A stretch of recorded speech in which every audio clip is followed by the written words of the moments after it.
Hey, what's up? We're Life Without Pants here with another Path of Exile video, and in today's video we're going to talk about scouting reports. We're going to talk about Kirac. So Kirac, he's this NPC who's got all these maps for sale, but he also has these missions, these Kirac missions, and you earn these throughout your mapping time. You can spec into getting more Kirac, additional Kirac missions on completion of maps. So I think I've got 10% in total.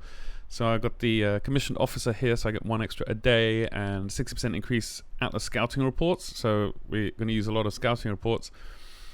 And then, yeah, some extra Kirac mission on completion chance here. There's a few other, there's only 3 wheels for Kirac. So it's the one in the middle here, and this one over here. And these will 20% chance for scouting reports to drop as comprehensive scouting reports. And this one, I think it gives you, operatives scouting reports instead. So you can generate a lot of Kirac missions over the course of a league. I know I certainly did. I think I had 150, 160. I don't have that many now. But you can generate a lot of these as you go along in mapping. And I wanted to figure out, so this is what the Kirac mission area looks like. You'll see here, just down here, there's a little completion state for each of these missions, and I always wanted to. I've used a corrupted scouting or Val scouting report, which corrupts all of the non-unique maps in here. So this one's got open the breaches. This one's got complete the lab trial, slay the corrupted monsters, open the delirium mirror, complete the harvest. I've always wanted to know what the chances of these are, and what is it like? How many maps do you get? Is it what's going on in this window? So I've got a lot of explorers scouting reports. So this is basically just like a reroll of all of the missions, and it uses uncompleted maps where possible. Now I've completed my atlas, so I got a 115 out of 115. I've done all the unique missions as well, including Dorinari's Machinarium. So if I use one of these, then it just re-rolls these things in here. So pretty easy. And there are some sort of less common ones. So there's a Val scouting report, which is re-roll all of Kirac's Atlas missions, corrupting all non-unique maps. So if I use that, then these are all corrupted now. Some of them are identified as well, because that's one of the options of corruptions. A singular scouting report is going to include at least 1 unique map. So this is really good early league if you're trying to finish your Atlas. So we've got here Vaults of Xeria and Maelstrom of Chaos. We've also got the Pit of the Chimera map as well. And then there's operative scouting reports, which have like these special implicits. So you see here 150% more div cards found in the area. All metamorph monsters have rewards. Abysses in area spawn 100% increased monsters, that kind of stuff. There's loads of weird things here. But also we've got a delirious scouting report, so it just adds layers of delirium to all of these maps.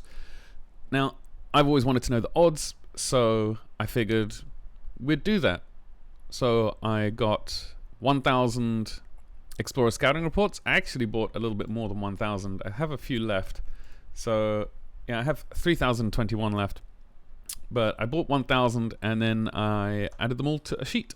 So every time I re-rolled, I would check here, so a column for Abyss, Blight, Breach, Corrupted Monsters, Corrupted Outside Area, Delirium Mirror, Divination Cards, Essences, Expedition, Harbinger, Harvest, Legion, Labyrinth, Metamorph, Ritual, Rare Map, Rogue Exile, Smuggler's Cache, Unique Item, Unique Strongbox, and then if it was a Blighted map or a Shaper Guardian, Elder Guardian, or Conqueror, then I would add a note in here. And I also wanted to know about the influence, because you get a lot of like Shaper influence maps and Elder influence maps, and that's, again, early league, really good way to get some influenced rare items or just influence bases, and especially if you're an SSF, it's a super good way to get some influence bases.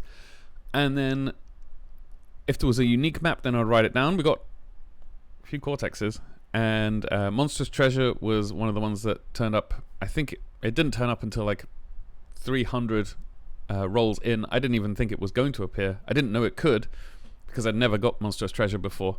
But I think we got a few of those. I think this is a bad place, because we got 2 sets of Monstrous Treasure twice, really, really close together, and then I think 1 other instance in the entire 1,000.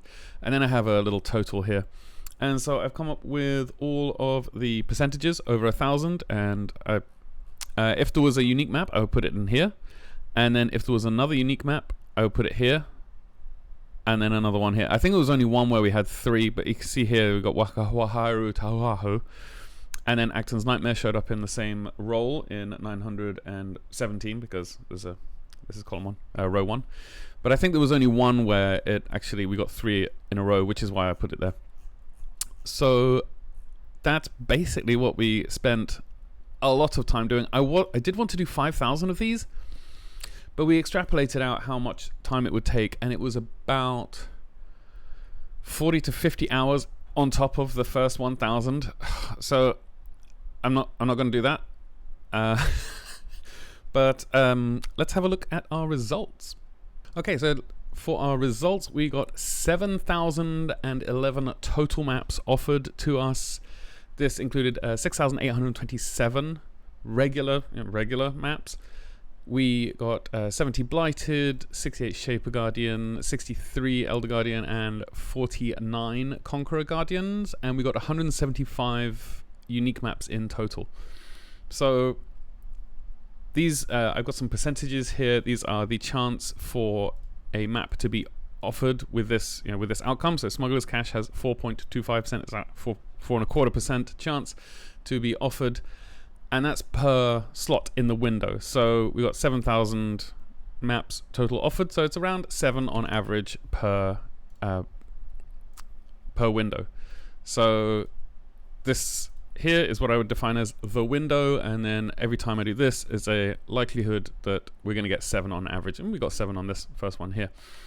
So if you wanted to multiply these by 7, then you would get the average chance for that type of map to appear. So this would be a 7% chance to get a Blighted map per Explorer Scouting Report used. I also noted down every single unique map that we used as well. So we got 5 Cortexes, which is pretty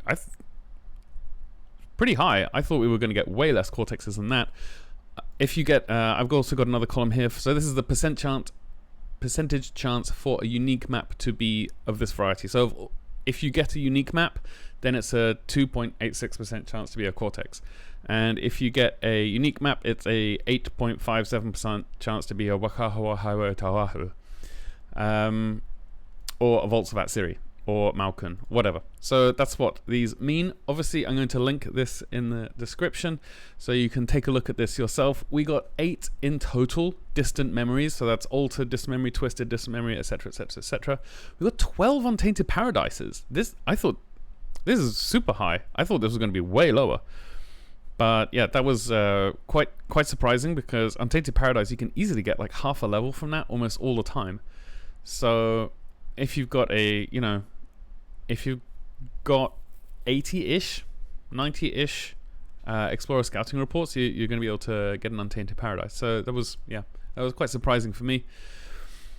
The Elder Guardians, Blighted Guardians, and Conqueror Guardians, I wanted to run as many of these as possible. We ran quite a lot of them, but I think I'm going to do a different example on how much money can you make from, say, I don't know, one scouting report. How much is one scouting report, Explorer Scouting Report, generally worth? I've already started that, so we're 300 deep so far, and we got all these. And I'm basically, for that one, for that science, I'm just doing Shaper Guardians, Elder Guardians, Conqueror Guardians, and the Distant Memories maps. When we did the Cortexes, we didn't get a single bottled faith, so that's a shame. But for the rest of the stuff, there's not much. It's not hugely surprising, I think, the data here. So most of these are very, very, like, it's in between 3.5 to 5.5% for all of these. So Abyss is 4.25%, Blight is 3.6%, Breaches 4.4%, Corrupted Monsters 5.7%, Vile Side Errors 5.8%, Deli Mirror is 4.6%. So this is actually quite useful data for when you're trying to figure out, I need just a few more Deli Splinters. You could just buy a few scouting reports, and 4.68 times, it's around, times 7 is around 30 something percent, 33%, something like that. So you could be relatively sure that you will be able to get a few splinters if you just needed to make up one of your sims. Div cards was 5.73%, and that's really useful if you're going to be using these Explorer scouting reports to run, what is it, the Crimson Temple, so you can try and get the Mageblood card stack. I'm not going to be trying to do that, but it's somebody in the chat was mentioning like, oh yeah, no, I've been running this strategy, so I never completed Crimson Temple, and I just, I use Explorer scouting reports and I go for the div card ones where Mageblood can drop. And I was like, oh wow, how many Magebloods have you dropped? And like, none, not a single one. I mean, it's a gamble. Then Essences and Expedition, pretty similar, along with Harbinger. Harvest, Legion, Labyrinth.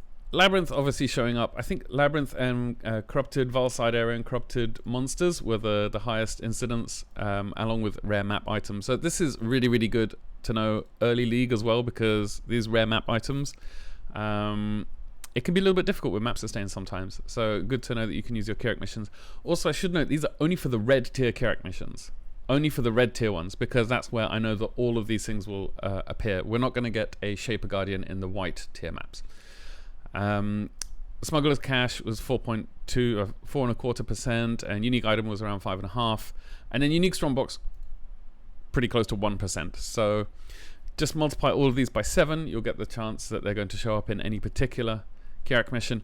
Now the thing with Kirac missions is that you can't, if I do this, I can't witness the Hydra, and I also can't do the I can't use it for witnessing, and my Atlas tree doesn't apply to it. So I feel like the favorites, because I get so many Jungle Valley maps, I feel like the favorites do work or have an effect, but all my Atlas skill tree points, they don't apply in the Kirac missions. So it's not great. I think Kirac missions could do with a little bit of a buff, but I could also be, I'm pretty biased, I think. I also, just as a side note, this isn't part of this science at all, really, but every time I did a Kirac mission, because if you say you come over to Kirac and you try and purchase some items, then he's got a set of items here. Every time you open the portals to a new Kirac mission, so let's say we go and do this one. So now that the portals are opened, then his shop is going to refresh its inventory. So now we got to see different stuff. So every time I would do this, I would go back to Kirac and I would check what new stuff he's got. And we got in total 16 of these Awakened Sextants. We got, was it 9 of these Guardians Challenge cards. We got 1 Twisted Distant Memory. We got a couple of Shaper Guardian maps, 4 Conqueror maps, and 2 Elder Guardian maps. And then this is what I pulled out of all. These are the notable items. There's a few things that were semi-decent here. We got quite a few synthesized items, because you do a few synthesized maps. I think we did 8, and then we got some fragments and stuff like that as well. So now I'm running through, trying to figure out, and this was just as an aside. I didn't do all of the fragments. I didn't do all of the missions offered to me. I just did the ones every so often to break up the tedium. So next up is definitely, how much do you get from 1,000 Kirac missions just taking the stuff? And already, see, we've got, and this also is going to give us data on how many times you get offered Drox versus Al Khazmin, or how many times do you get offered the Eradicator versus the Constrictor, that kind of stuff. I think that data is also going to be quite interesting. So I'm keeping track of all this stuff, and that's what we're going to do next. So that's it from me. I hope this data is of use to you. I hope you're kind to everyone you meet. I love you all very much, and I'll see you next time. Cheers.